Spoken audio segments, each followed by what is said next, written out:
Hello, আসসালামু আলাইকুম বন্ধুরা, সকলে কেমন আছেন? আশা করি সকলে ভালো আছেন।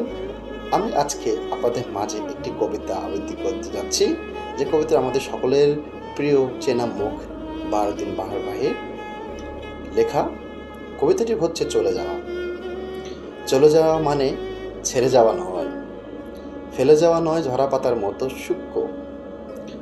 রুক্ষ শীতের ঝিরিঝিরি বাতাসে ছেড়ে যাওয়া মানে নয় ভুলে যাওয়া অস্তিত্ব, নিজের শেকড়ের সাথে মিশে থাকা মাটি।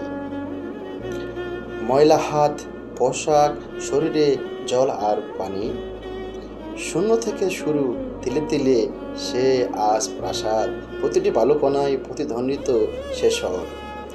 থরে থরে জমা হওয়া সম্মিলিত অর্জন, নেতৃত্ব সেথায় আবেগ আর বাতিঘর।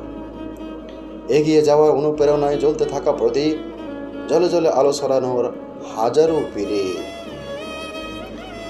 ভালো আর খারাপ, ভুল কিংবা সঠিক, সফলতা বা ব্যর্থতা, সবই কেবল সময়ের মাপকাঠিতে পরিমাপক। কে রাখে তার খবর, কে করে হিসাব নিক্তিতে? যে সময়, যে শ্রম, যে নির্দেশনা, সেটুকুই হবে বিবেচক। শুধু বলি যা দিয়ে গেলে সে চাই কিংবা আনি চাই, সক্ষমতায় যদি ঘাটতি থাকে তবে যেন তোমার পথ চলা হয়নি সমাপ্ত। এ যেন মাছ দরিয়ার হাল ছেড়ে দেয়া, ক্লান্তিতে, হতাশায়, এক এক বুক অভিমান আর বিরক্তিতে। যদি আবারও কখনো আমাদের পথ মিশে যায় এক হয়ে, মুচকি হেসে হাতটি ধরে শক্ত হাতে আশ্চর্য করছে।